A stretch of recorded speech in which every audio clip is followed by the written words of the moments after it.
Adlaw nga Biyernes karon mga kaigsuunan, petsa 11 sa bulan sa Agosto tuig 2023. Ang pagbasa kinutlo gikan sa Ebanghelyo sumala ni San Mateo kapitulo 16 bersikulo 24 ngadto sa 28. Unya miingon si Jesus sa iyang mga tinun-an, kung ang usa ka tawo buot mahimong akong tinun-an, kinahanglang dili siya magtuman sa iyang kaugalingon. Pasano niya ang iyang krus ug musunod siya kanako. Kay ang gustong magluwas sa iyang kaugalingong kinabuhi, mawad-an hinuni ini. Apan ang mawad-an sa iyang kinabuhi tungod kanako makabaton ni ini. May makuha ba ang tao kung maangkon niya ang tibuok kalibutan apan kawad-an siya sa iyang kinabuhi? Wala gayon. Walay bisan unsa nga ikahatag ang tao aron mabawi niya ang iyang kinabuhi. Kay ang anak sa tao hapit na moabot uban sa himaya sa iyang amahan, pinuyugan sa iyang mga anghel ug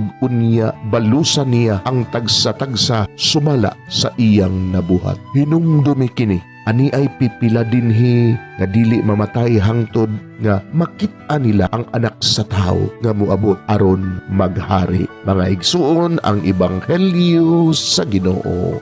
Daygon ikaw o Kristo.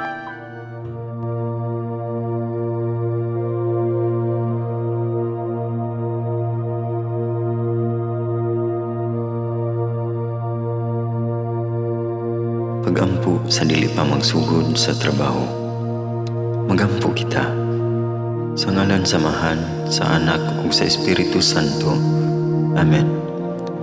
Langit mo namong Amahan, sa among pagsulod nining trabahoan, among gidala ang imong presensya uban kanamo. Among gipamulong ang imong kalinaw, imong grasya, imong kaluoy, ug ang imong perpektong hanay sa among mga trabaho. Among gipadayag ang imong gahom labaw sa tanan diha sa mga butang nga among mahimo, masulti, mahuna-unaan ug mahukman sulod nining adlaw.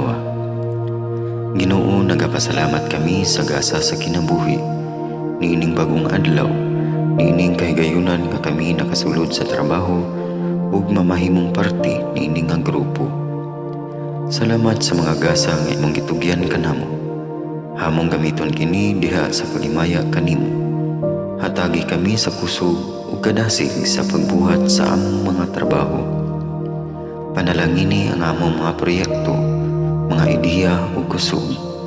Aron sa ingon, bisan sa pinakagamay namong mga kalampusan, magahatag kini sa imong himaya. Ubani kami Ginoo sa among pagtrabaho nining adlaw. Puna kini nga lugar sa inspirasyon ug kusog. Tabangi kami nga magtrabaho isip usa ka grupo nga mapakita sa usag-usa ang kamaayo. Himuha kami nga maayo nga makabot namo ang mga butang nga kinahanglan namong buhaton. Himuha kini nga lugar nga puno sa kalipay ug panagihigalaay. Ug kamugaway ug kalinaw ang mapatigbabaw niining dapita. Ginoo, kung kami ana sa kalibog, giyahi kami. Kung kami muwadaan sa kadasig ug paglaom, dasiga kami. Himua nga ang trabaho nga among gihimo ug ang paagi sa among paghimo niini makahatag unta kini og hugot nga pagtuo, kalipay ug pahiyom sa tanan nga among mahimamat karong adlaw. Panalangini ang among mga pamilya, among Pinoy-anan, among nasod. Himua nga magmatidud-anon kami sa pagtagad ug pag-amuma sa kalikupan ug sa tanang may kinabuhi diha sa pagbuhat kanamo sa pagkabot sa imong pangandoy alang sa hustisya ug kagawasan. O Ginoo, sa among pagbiya nining lugar, tagay kami sa imong panalangin ug kaluoy sa among pagbiyahe.